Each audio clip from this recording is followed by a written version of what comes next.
Assalamualaikum warahmatullahi wabarakatuh. Puji syukur kehadirat Allah Subhanahu wa taala yang telah memberikan rahmat dan karunia-Nya sehingga kelompok kami dapat menyelesaikan penelitian mengenai reaksi pasar modal Indonesia sebelum dan sesudah pengumuman kenaikan bea cukai rokok dengan menggunakan metode event study pada perusahaan-perusahaan sektor consumer non-cyclicals dengan subindustri tembakau yang terdaftar di BEI. Yang terhormat Ibu Eka Yulianti, SEMSI, selaku dosen pengampu mata kuliah Manajemen Investasi dan Portofolio. Sebelumnya, perkenalkan saya Muhammad Nandi Juanda dengan NIM belakang 353 sebagai moderator pada pemaparan kali ini. Dan perkenalkan anggota dari kelompok 5, yaitu Sri Ajeng Rupawanda dengan NIM 5111201352, Novianti Ratnasari dengan NIM belakang 354, Salma Lutfiah Rahim dengan NIM belakang 356, Iman Maulana dengan NIM belakang 357, dan Sarah Siva Magali dengan NIM belakang 358.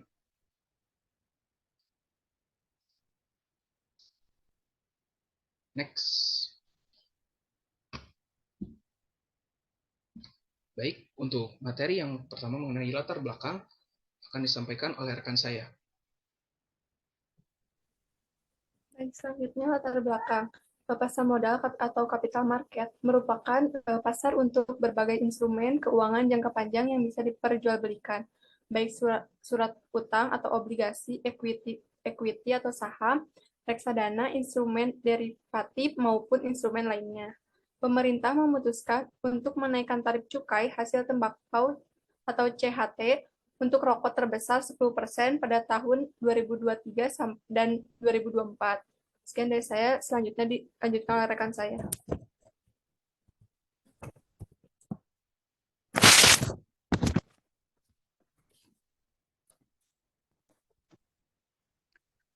Baik, di sini saya Sri Ajeng akan menjelaskan tentang pasar modal. Pasar modal atau capital market adalah pasar keuangan untuk dana jangka panjang dan dalam arti sempit merupakan pasar yang konkret. Pasar modal syariah adalah pasar modal yang di dalamnya ditransaksikan instrumen keuangan atau modal yang sesuai dengan syariat Islam dan dengan cara-cara yang berlandaskan syariat pula atau mekanisme yang digunakan juga tidak bertentangan dengan prinsip syariah. Sekian penjelasan dari saya, akan dilanjutkan oleh rekan saya.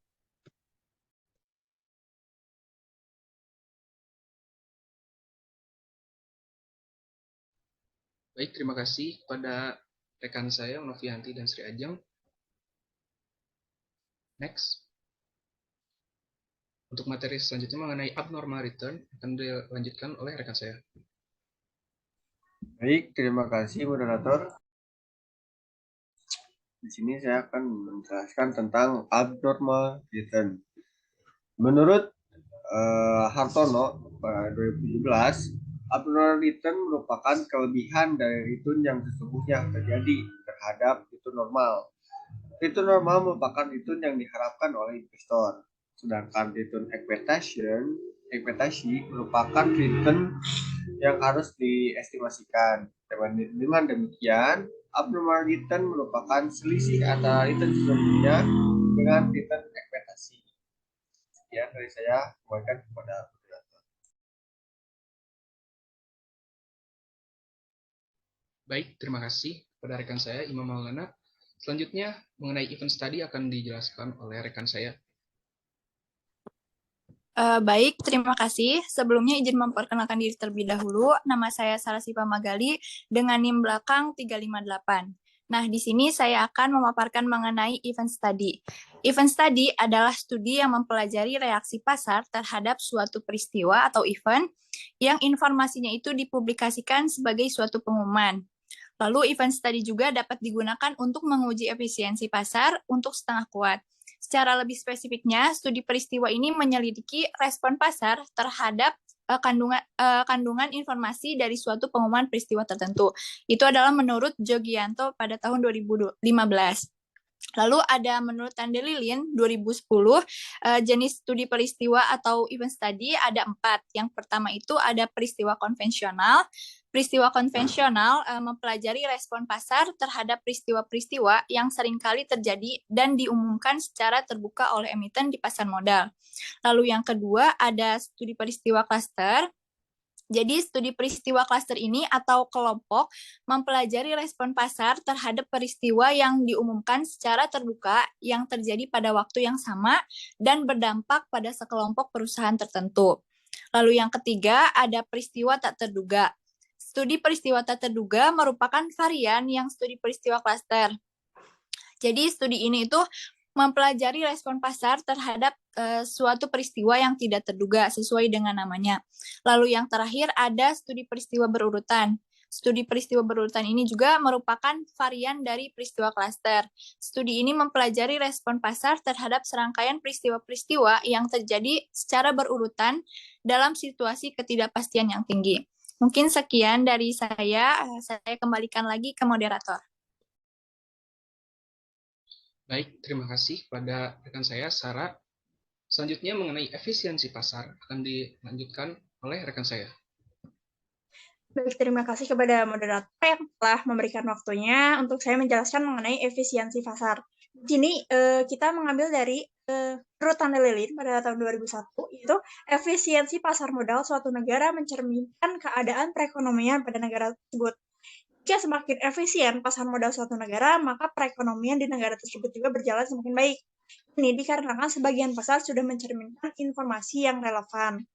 Nah, pasar yang efisien itu tuh adalah pasar yang di mana harga sekuritas yang diperdagangkan telah mencerminkan semua informasi yang tersedia. Lalu pasar modal ini tuh bakal dikatakan efisien bila informasi dapat diperoleh dengan mudah dan murah oleh pemakai modal tersebut. Jadi sehingga semua informasi yang relevan dan terpercaya ini tuh telah tercermin dalam harga-harga saham tersebut. Maka jika informasi pada pasar ini mempengaruhi harga-harga pada pasar modal, maka dari itu pasar itu juga bisa dikatakan sebagai pasar efisien. Istilah efisien pasar modal ini tuh menunjukkan bahwa informasi yang relevan mengenai pasar modal secara luas dan murah. Untuk selanjutnya, semua informasi yang mempengaruhi dan relevan itu akan cermin pada pasar saham juga. Karena itu, dalam pasar modal yang efisien, transaksi jual beli surat berharga merupakan transaksi dengan net present value. Efisiensi pasar juga informasi yang tersedia di dalam efisiensi pasar ini itu meliputi apa saja sih? Bisa meliputi baik informasi di masa lalu, atau misalkan laba perusahaan tahun lalu, maupun informasi saat ini, misalnya rencana kenaikan dividen tahun ini, serta informasi yang bersifat sebagai pendapat atau opini rasional yang beredar di pasar yang bisa mempengaruhi perubahan harga tersebut.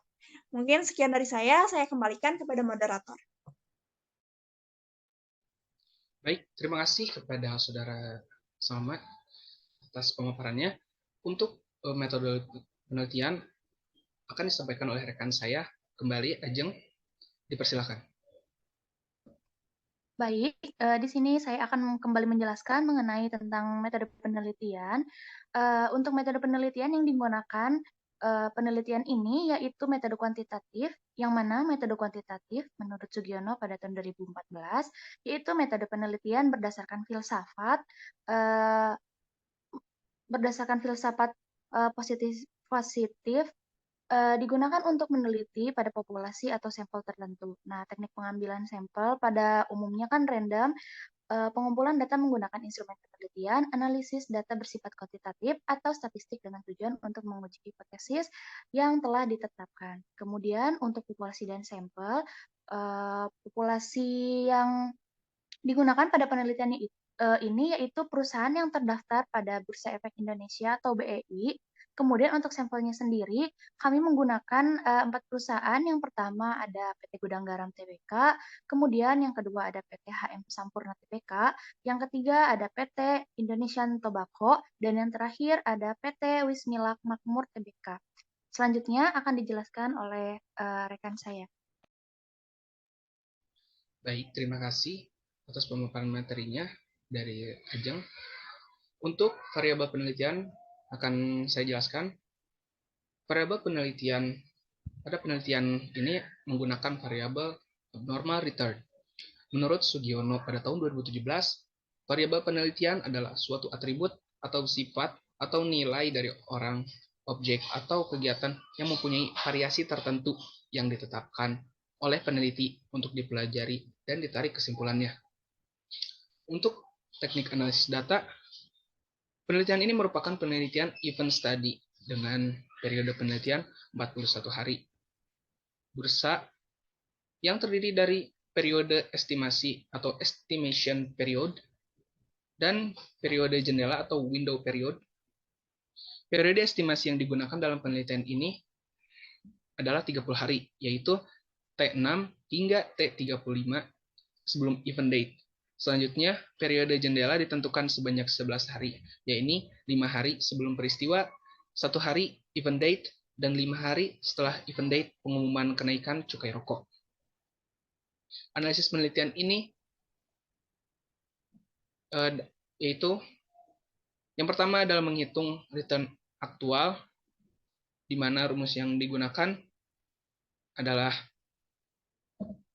return sama dengan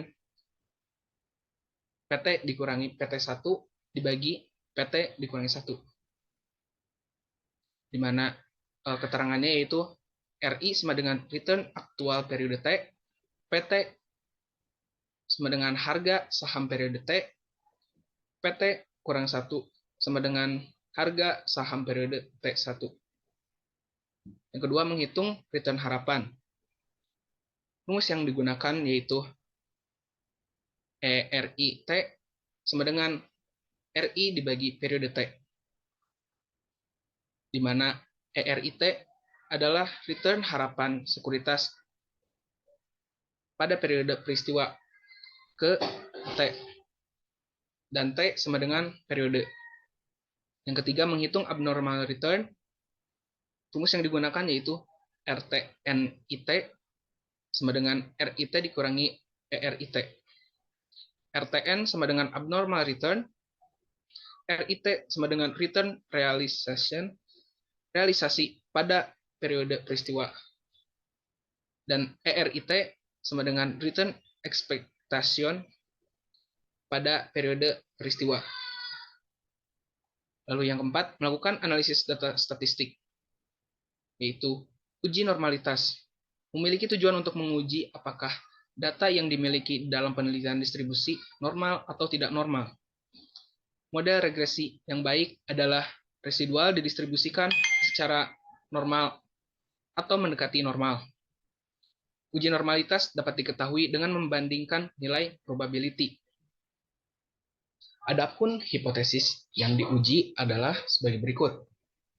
H0 yaitu residual berdistribusi normal, H1 residual tidak berdistribusi normal. Dengan demikian, jika nilai probability lebih kecil daripada alfa 0,05, maka H0 ditolak, yang berarti residual tidak berdistribusi normal. Jika nilai probability lebih besar daripada alfa 0,05, maka H0 diterima, yang berarti residual berdistribusi normal. Selanjutnya ada uji one sample t-test. Untuk menguji reaksi pasar terhadap peristiwa pengumuman pemindahan ibu kota menggunakan one sample t-test. Adapun hipotesis yang diuji adalah sebagai berikut. H0 yaitu tidak terdapat abnormal return yang signifikan pada hari sekitar pengumuman penaikan bea cukai. Untuk H1-nya terdapat abnormal return yang signifikan pada hari sekitar pengumuman kenaikan cukai rokok. Dengan demikian dapat disimpulkan jika nilai probability lebih kecil daripada alfa 0,05, maka H0 ditolak, yang berarti residual tidak berdistribusi normal. Jika nilai probability lebih besar daripada alfa 0,05, maka H0 diterima, yang berarti residual berdistribusi normal. Selanjutnya, melakukan uji paired test. Untuk menguji perbedaan rata-rata abnormal return atau AR sebelum dan sesudah peristiwa pengumuman kenaikan cukai rokok pada perusahaan sektor consumer non-cyclicals dengan sub-industri tembakau yang terdaftar di Bursa Efek Indonesia atau BEI. Adapun hipotesis yang diuji adalah H0, yaitu tidak terdapat perbedaan abnormal return sebelum dan sesudah peristiwa pengumuman kenaikan cukai. Lalu H1 terdapat perbedaan abnormal return sebelum dan sesudah peristiwa pengumuman dari kenaikan cukai. Dengan demikian dapat disimpulkan bahwa jika nilai probability lebih kecil daripada alfa 0,05, maka H0 ditolak, yang berarti residual tidak berdistribusi normal. Jika nilai probability lebih besar daripada alfa 0,05, maka H0 diterima, yang berarti residual berdistribusi normal. Sekian pemaparan yang dapat saya sampaikan. Selanjutnya, next. Mengenai perusahaan-perusahaan dari penelitian ini akan disampaikan kembali oleh Saudara Salma. Kepada Salma, saya persilahkan. Terima kasih moderator. Untuk selanjutnya di sini ada perusahaan-perusahaan yang akan kami teliti. Nah, perusahaan-perusahaan ini tuh merupakan perusahaan sektor consumer non-cyclicals dengan subindustri tembakau. Untuk yang pertama itu ada PT Gudang Garam TBK, lalu yang kedua ada PT HM Sampurna TBK, selanjutnya ada PT Indonesia Tobacco TBK, dan PT Wismilak Makmur TBK. Mungkin sekian dari saya kembalikan kepada moderator. Baik, terima kasih kepada Salma atas pemaparannya. Untuk selanjutnya melakukan uji normalitas akan disampaikan kembali oleh Saudara Sarah. Kepada Sarah, saya persilahkan. Baik, terima kasih. Di sini saya akan menjelaskan mengenai hasil dari uji normalitas. Jadi, uji normalitas sendiri adalah sebuah uji yang dilakukan dengan tujuan untuk mengetahui apakah sampel yang digunakan itu berdistribusi normal atau tidak. Nah, uji normalitas data pada penelitian ini menggunakan uji Shapiro-Wilk lebih dari 0,05, maka dapat dikatakan data residual terdistribusi normal. Dan apabila kurang dari 0,05, maka dapat dikatakan data residual tidak berdistribusi secara normal. Nah, kita bisa lihat pada tabel yang tertera di hasil uji normalitas. Nah, tabel ini menunjukkan hasil uji normalitas data berdasarkan output SPSS. Hasil uji Shapiro-Wilk pada variabel AAR sebelum peristiwa adalah tidak berdistribusi normal. Hal tersebut dapat dilihat dari nilai p-value AAR sebelum yaitu 0,023 kurang dari 0,05. Dan untuk AAR sesudah peristiwa adalah berdistribusi normal, dapat dilihat dari p-value AAR sesudah yaitu 0,354 lebih dari 0,05. Dapat diartikan data average abnormal return sebelum peristiwa adalah tidak berdistribusi normal, sedangkan data average abnormal return sesudah peristiwa berdistribusi normal. Mungkin sekian dari saya kembalikan lagi ke moderator. Baik, terima kasih kepada Sarah atas pemaparannya mengenai uji normalitas. Baik, untuk selanjutnya, mengenai uji one sample t-test akan disampaikan kembali oleh Iman Maulana. Pada Iman, saya persilahkan.